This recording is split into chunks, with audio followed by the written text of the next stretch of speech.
Alhamdulillah, pada kesempatan malam hari ini kita bisa berkumpul kembali di majelis ilmu ini untuk melanjutkan kajian kita di dalam syarah kitab Al-Kabair. Dan pada pertemuan kita yang lalu kita telah memasuki pembahasan tentang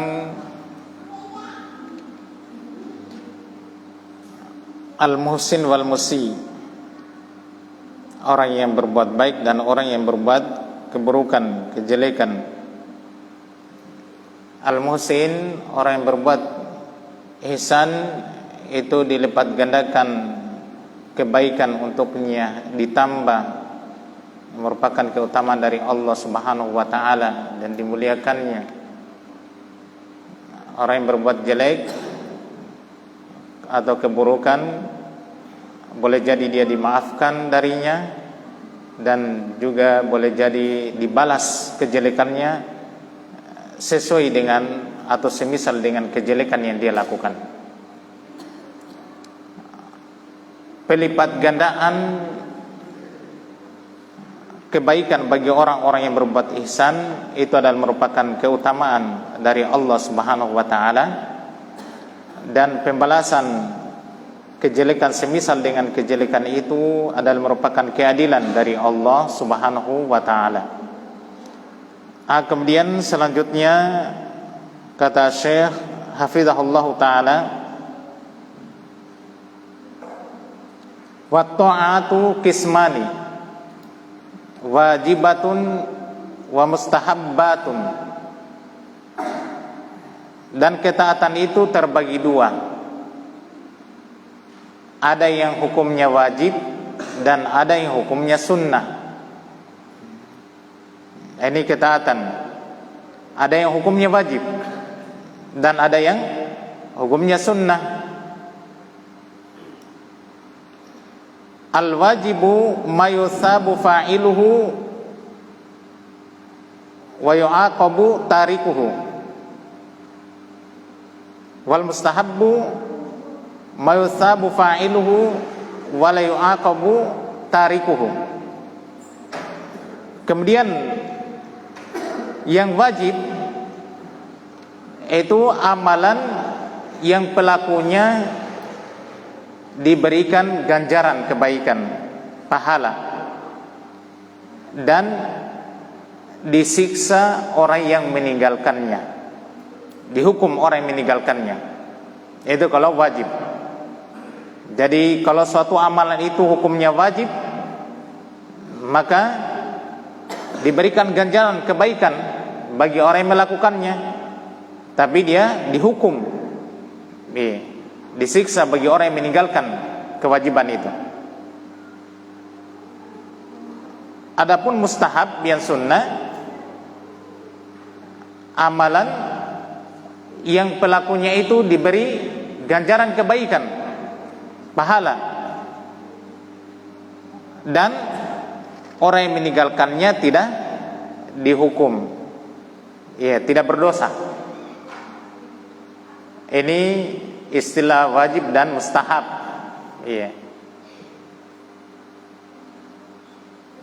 Jadi ketaatan terbagi dua, ada yang hukumnya wajib, ada yang hukumnya sunnah. Kalau hukumnya sunnah, itu kalau dilakukan dapat pahala, kalau ditinggalkan berdosa, dihukum. Kalau yang hukumnya sunnah, kalau dilakukan mendapat pahala, dan kalau ditinggalkan tidak mengapa. Wal ma'asi tanqasimu ila iddati aqsam, faminha ma huwa kufrun wa syirkun, wa minha ma huwa kabiratun duna syirki, wa minha ma huwa saghairu. Dan maksiat itu terbagi menjadi beberapa pembagian. Maksiat terbagi menjadi beberapa pembagian. Di antara perbuatan maksiat itu, ma huwa kufrun wa syirkun, apa yang masuk dalam perbuatan kekafiran dan kesyirikan. Iya, kafir dan kesyirikan. Dan di antara maksiat pula ma huwa kabiratun duna syirki, masuk dalam dosa besar di bawah kesyirikan. Dosa besar di bawah kesyirikan. Wa minha ma huwa saghairu, dan di antara maksiat itu adalah yang masuk pada saghair, dosa-dosa kecil. Iya, dosa-dosa kecil. Ini perbuatan maksiat. Iya. Ada yang masuk pada hukum kekafiran dan kesyirikan, ada yang masuk pada dosa besar di bawah kesyirikan, ada yang masuk pada dosa-dosa kecil. Itu maksiat. Jadi ketaatan terbagi dua, maksiat terbagi menjadi 3 bagian. Kemudian beliau menjelaskan dari setiap pembagian perbuatan maksiat itu. Kata beliau, fa ammal kufru awis syirku fa innallaha la yaghfiruhu illa idza taba sahibuhu minhu qabla ayyamuta. Wa amma law mata alaihi fa huwa khalidun muhalladun finnari wal yadzu billah.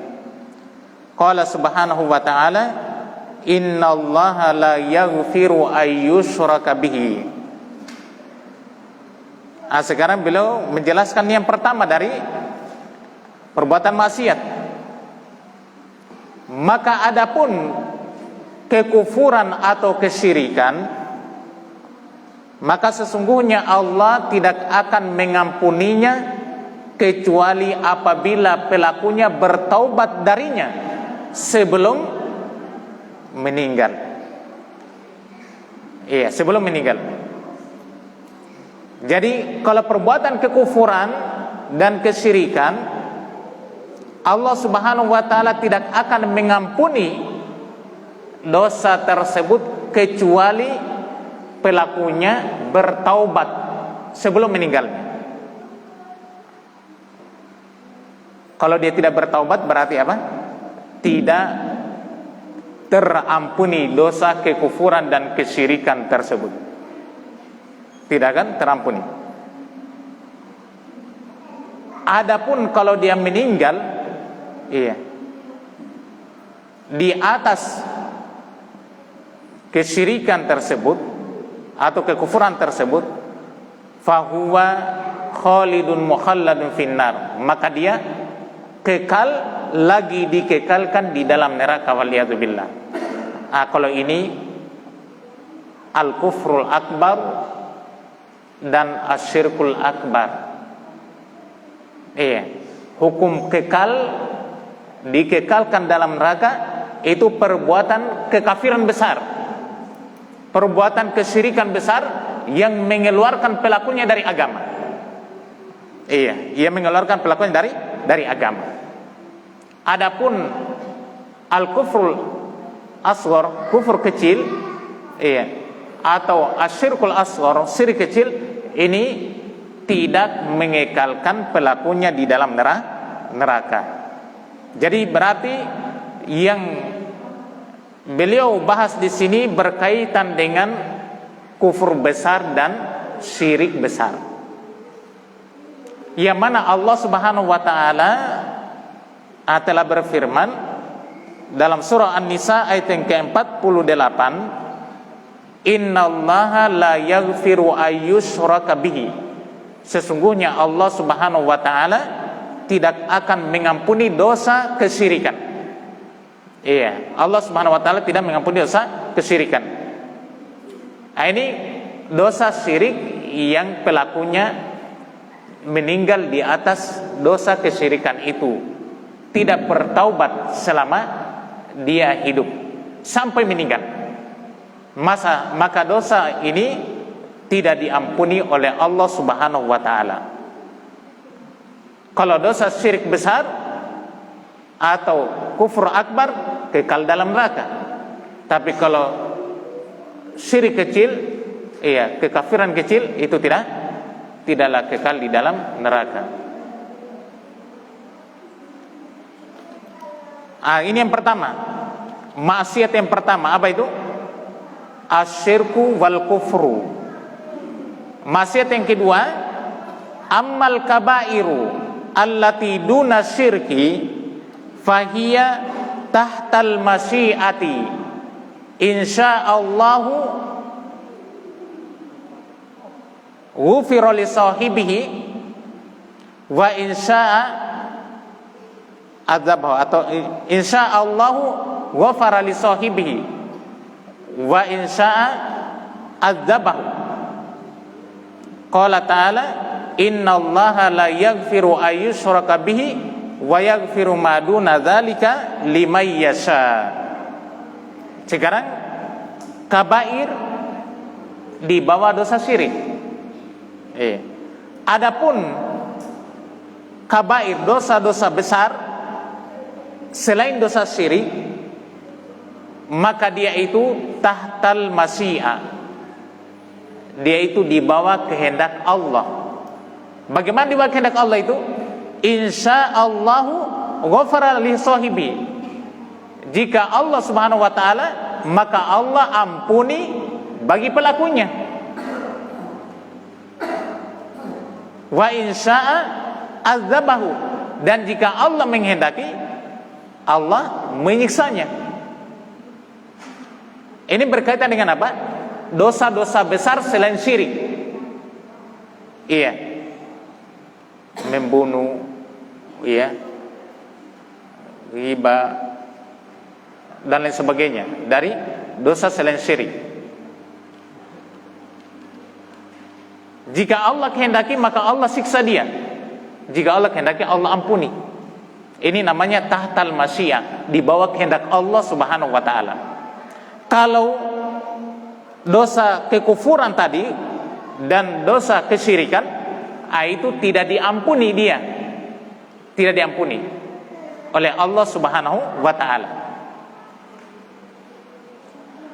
Dalilnya sama dengan ayat di atas di surah An-Nisa ayat yang ke-48. Innallaha la yaghfiru ayyushraka bihi wa yaghfiru ma duna dzalika liman yasha. Sesungguhnya Allah Subhanahu wa taala tidak mengampuni dosa kesyirikan, dan Allah mengampuni dosa selain syirik bagi siapa yang Allah kehendaki. Ini terkait dengan apa? Orang yang sudah meninggal. Iya, terkait dengan orang yang sudah meninggal. Hukumnya orang yang sudah meninggal, kalau dia meninggal membawa dosa syirik, maka tidak diampuni. Kalau meninggal di bawah membawa dosa selain kesyirikan dari al-kabair, itu di bawah kehendak Allah, tahtal masyiah. Boleh jadi Allah ampuni dosa selain syirik tersebut, dan boleh jadi Allah siksa sekadar dosa selain kesyirikan itu. Bisa dipahami ya? Kemudian yang ketiga, jenis maksiat ketiga adalah wa ammas saghairu wa tusammal lamam. Fahadhihi tukaffaru bi anwa'il mukaffirat atau mukaffarati. Fatukaffaru bi ta'ati wa minha sholawatul khamsu wa yukaffirullahu biha as-saghaira. Qala ta'ala wa aqimis sholata tarafayn nahari wa zulafan minal laili innal hasanati yudhibnas sayyi'at. Wa qala sallallahu alaihi wasallam as-sholawatul khamsu wal jumu'atu ilal jumu'ati wa ramadhanu ila ramadhana mukaffirat ma bainahum idza ijtanabal kaba'ir. Wa tukaffaru bitaubati minha wa taubatu tukaffiru kulla dzambin. Iya. Kata beliau, jenis dosa yang ketiga, maksiat yang ketiga adalah as-saghair, dosa-dosa kecil. Itu yang disebut dengan al-lamam. Iya, al-lamam itu dosa-dosa kecil. Iya. Sebagaimana dalam surah An-Najm. Walladzina yastanibuna al-kaba'ira wal fawahisha illa al-lamam. Iya. Iya, illa al-lamam, kecuali al-lamam. Itu dosa-dosa kecil. Fahadihi tukaffaru bi anwa'il mukaffarat atau mukaffirat. Maka ini tergugurkan dengan beberapa jenis-jenis penggugur. Dosa-dosa kecil ini bisa tergugurkan dengan beberapa jenis penggugur dosa. Maka dosa kecil itu bisa digugurkan dengan amalan ketaatan. Dengan amalan ketaatan. Iya. Wa minha, dan di antara amalan ketaatan yang bisa menggugurkan dosa-dosa kecil adalah as-sholawatul khamsu, salat 5 waktu sehari semalam. Iya. Salat 5 waktu sehari semalam. Iya. Antara salat yang satu kepada salat yang berikutnya itu penggugur. Salat yang berikut sampai ke salat berikutnya adalah penggugur. Tapi penggugur dosa-dosa kecil. Dan Allah Subhanahu wa taala menggugurkan dosa-dosa kecil dengan amalan-amalan tersebut. Salat 5 waktu sehari semalam. Iya, berzikir, membaca Al-Qur'an, salat qiyamul lail, berwudu, banyak melakukan perjalanan ke masjid dan lain sebagainya dari amalan-amalan kebaikan. Itu adalah merupakan penggugur dosa-dosa, tapi dosa kecil. Iya, dosa kecil. Allah Subhanahu wa taala berfirman berkaitan dengan hal ini bahwasanya amalan-amalan kebaikan itu menghapuskan dosa, yaitu sebagaimana dalam surah Hud ayat 114. Wa aqimis sholata tarafain nahari, dan dirikanlah solat di 2 penghujung siang, pagi dan sore, subuh dan asar.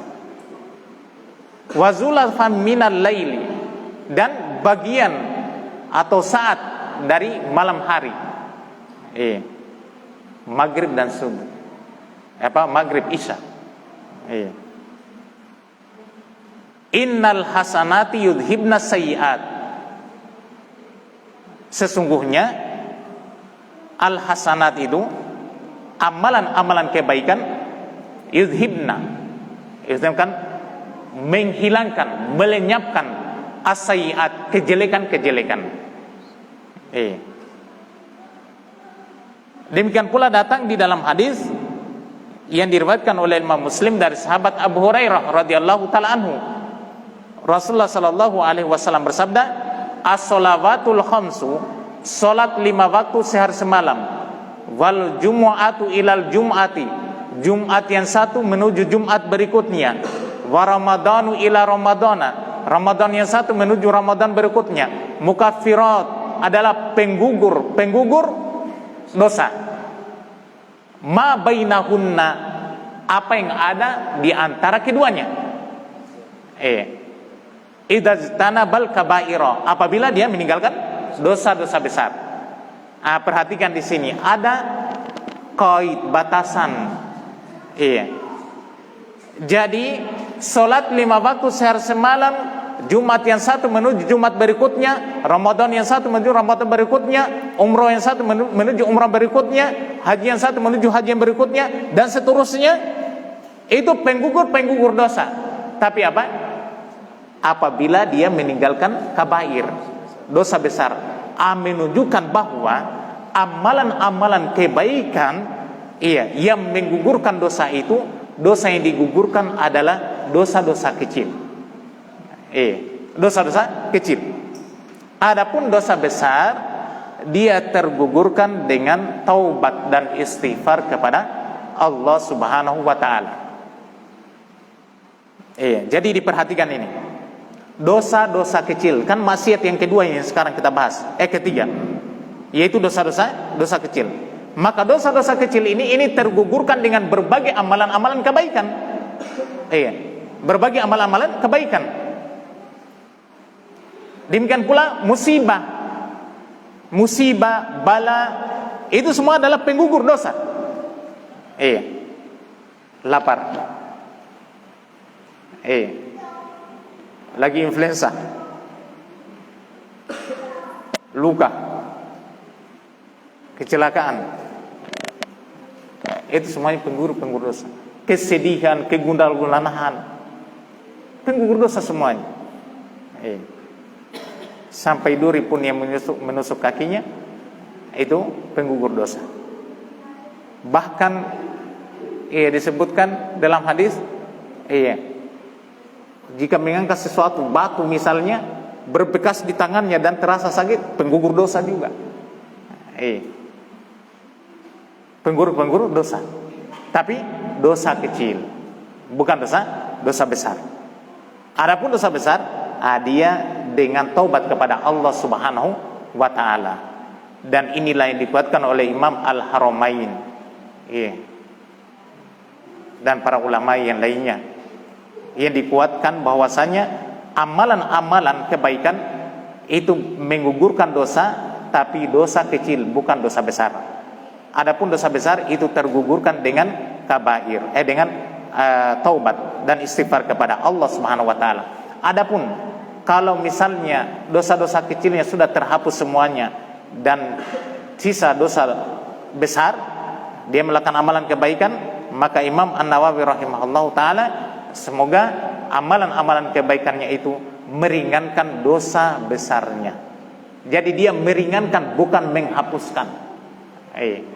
Tapi kalau sudah tergugurkan semua dosa kecilnya, tersisa dosa besar yang dia belum bertaubat, dia tidak taubat kepada Allah dari dosa tersebut, maka amalan-amalan kebaikan dilakukannya itu meringankan dosa besar tersebut. Demikian pula di dalam hadis, berkaitan dengan penggugur dosa ini, dalam hadis riwayat Imam At-Tirmidzi dari sahabat Mu'adz bin Jabal radhiyallahu taala anhu, Rasulullah SAW bersabda, ittaqillaha haitsuma kunta wa atbi sayyi'atal hasanata tamhuha wa khaliqin nasa bi khuluqin hasan. Kata Nabi alaihi wasallam, ittaqillah, bertakwalah engkau kepada Allah Subhanahu wa taala dimanapun engkau berada. Ini wasiat utama yang harus kita miliki. Dimanapun kita berada, di masjid, di rumah, di kantor, di pasar, di sawah, di atas kendaraan, sedang bersendirian, bersama teman, bersama teman kerja, dan lain sebagainya. Dimanapun engkau berada, bertakwa kepada Allah. Kemudian wa'at bi sayyi'atal hasanah, dan susulkanlah perbuatan kejelekan itu dengan kebaikan, tamhuha, niscaya kebaikan itu menghapuskan kejelekan. Sama dengan umum. Sebutkan amalan kebaikan apapun juga akan menghapuskan amalan kejelekan, tapi dosa kecil. Wa khaliqin nasa bi khuluqin hasan, dan pergaulilah manusia dengan akhlak yang baik. Kemudian masih kelanjutan dari pembahasan maksiat ini. Kan maksiat ada 3 Ada yang perbuatan kekufuran dan kesyirikan. Ini hukumnya apa? Kalau meninggal di atasnya, kekal, lagi dikekalkan dalam neraka, tidak diampuni dosanya. Kalau bertaubat semasa hidupnya, innallahi yaghfiru dzunuba jami'a, Allah itu mengampuni dosa seluruhnya, dosa apapun juga, ketika seorang bertaubat dengan taubatan nasuha. Yang kedua, kabair, dosa-dosa besar selain syirik. Maka ini bagian hukumnya tatal masyiah, di bawah kehendak Allah Subhanahu wa taala. Jika Allah menghendaki, maka Allah ampuni dosa tersebut. Ini dia sudah meninggal, perhatikan, dia meninggal sudah, membawa dosa besar selain daripada syirik. Maka dosa ini tadi tatal masyiah, di bawah kehendak Allah Subhanahu wa taala. Boleh jadi Allah Subhanahu wa taala ampuni dosa tersebut dengan tanpa disiksa. Dan boleh jadi Allah siksa terlebih dahulu dalam neraka sesuai dengan kadar dosa besarnya, kemudian dikeluarkan dari neraka. Yang ketiga, as-saghair, dosa-dosa kecil yang disebut dengan al-lamam. Dia ini tergugurkan dengan amalan-amalan kebaikan. Tergugurkan dengan amalan-amalan kebaikan. Ini dosa-dosa kecil. Kemudian selanjutnya kata Syekh,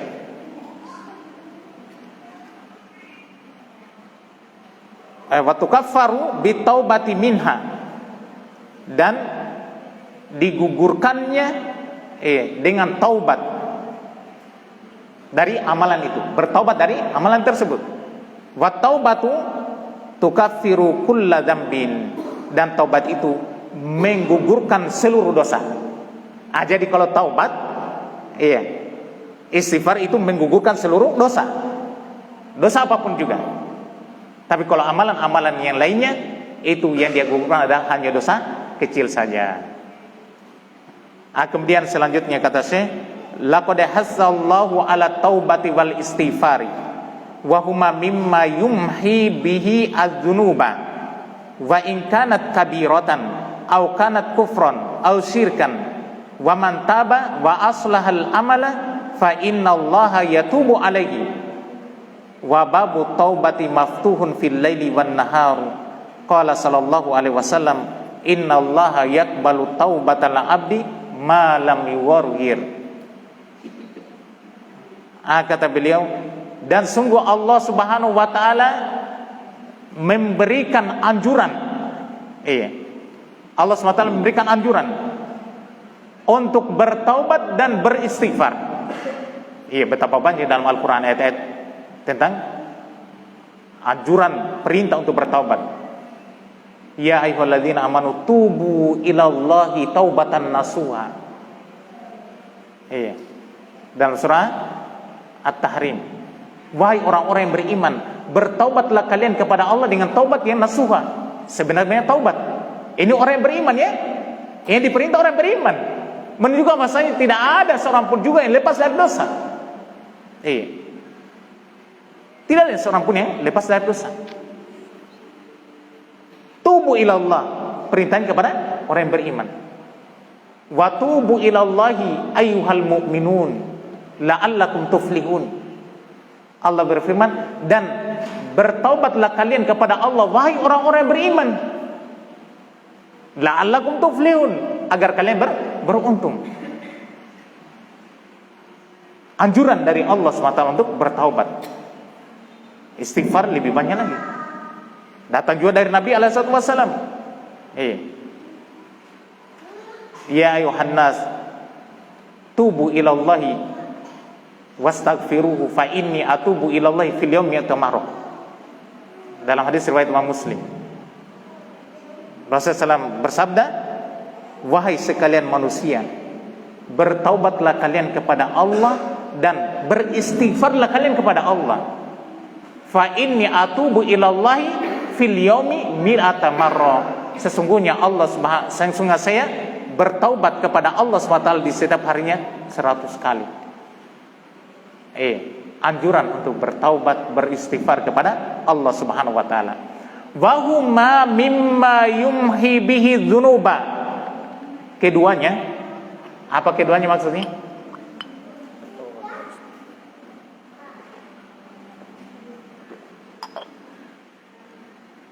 Keduanya itu taubat dan istighfar. Dari amalan-amalan yumhi bihi dzunuba, menghapuskan dosa-dosa. Menghapuskan dosa-dosa. Ini taubat dan istighfar. Wa in kanat kabiratan au kanat kufran au syirkan. Walaupun dosa itu adalah dosa besar, atau dosa kekufuran, atau dosa kesyirikan. Wa man taba, siapa saja yang bertaubat, wa aslahal amal, dan yang perbaiki amalannya, fa innallaha yatubu alaihi. Maka sungguhnya Allah SWT menerima taubatnya, Allah memberi taubat kepadanya. Dosa apapun juga, tidak ada yang tidak diampuni oleh Allah Subhanahu wa taala bagi siapa saja yang mau bertaubat kepada Allah dengan taubatan nasuha. Wa babu taubati maftuhun, dan pintu taubat itu terbuka fil laili wan nahar, di siang dan di malam harinya. Di malam hari, di siang hari, terbuka semuanya. Kita bebas memilih waktu kapanpun juga, dan tidak menunda untuk bertaubat kepada Allah Subhanahu wa taala. Jangan menunda waktu taubat, karena kita tidak tahu sampai kapan kita diberi kesempatan hidup di muka bumi ini. Jadi di saat kita punya kesempatan, maka langsung taubat kepada Allah Subhanahu wa taala. Jangan menunggu-nunggu, nanti besok, nanti lusa, nanti bulan depan, nanti tahun depan. Masih muda. Jangan. Kematian itu tidak mengenal tuan, di alam rahim pun sudah dicabut.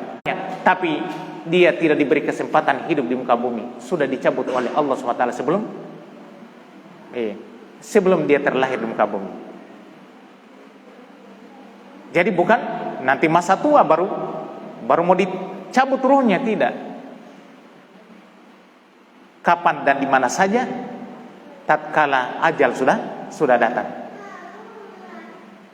Oleh karena itu, pintu taubat itu terbuka di malam dan di siang harinya. Tidak ada waktu-waktu. Dalam hadis riwayat Imam Ahmad, Umar radhiyallahu anhu, innallaha yaqbalu taubata, sesungguhnya Allah Subhanahu wa taala menerima taubatnya seorang hamba malam yughargir, sebelum nyawa itu berada di tenggorokan atau disebut dengan sakarat. Kalau sudah di sini, tidak ada lagi tenggorokannya, sudah tidak ada lagi.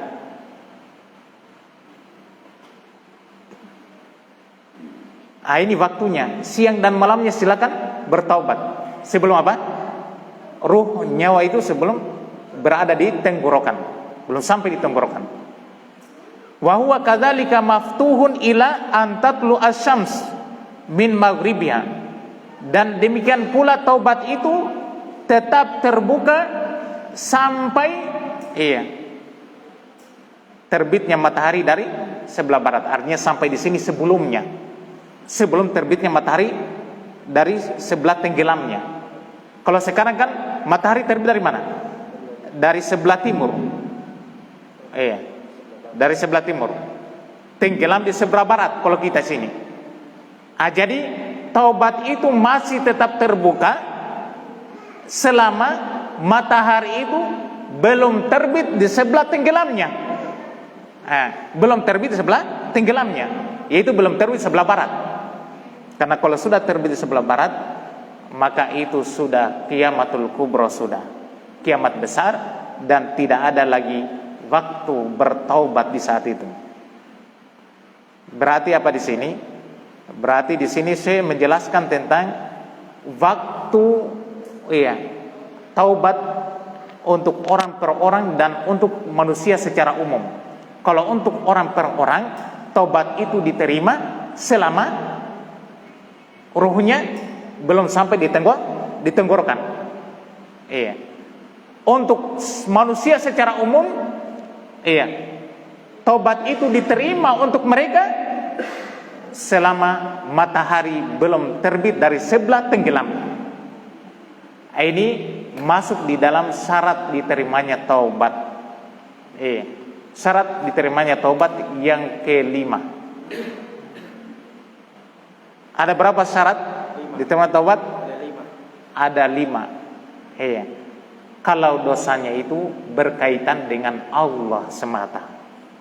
Tapi kalau berkaitan dengan makhluk, masih ada lagi tambahan 1. Apa syarat taubat yang pertama? Yang pertama adalah ikhlas. Ikhlas semata-mata karena Allah, bukan karena dipaksa, bukan karena mau dipuji, disanjung. Yang kedua, menyesali perbuatan dosa tersebut. Iya, menyesali perbuatan dosa tersebut. Dan ini termasuk syarat taubat yang paling penting kata Syekh Muhammad bin Shalih Al-Utsaimin, yaitu an-nadim. Yang ketiga, bertekad untuk tidak mengulanginya. Iya, bertekad untuk tidak mengulangi perbuatan dosa tersebut. Punya azam, tekad yang kuat. Saya tidak mau ulangi lagi. Tekadnya itu. Ini taubat. Yang keempat,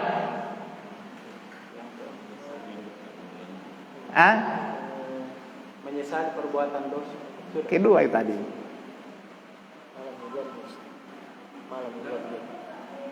Itu yang kelima, waktu.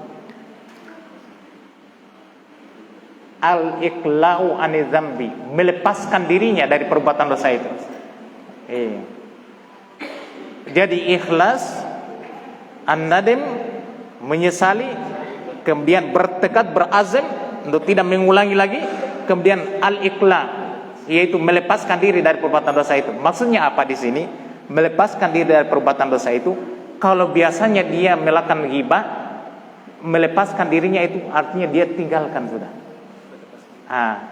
Kalau dia tadinya tidak berbirrul walidain, melepaskan dirinya dari perbuatan dosa itu, dia harus berbirrul walidain.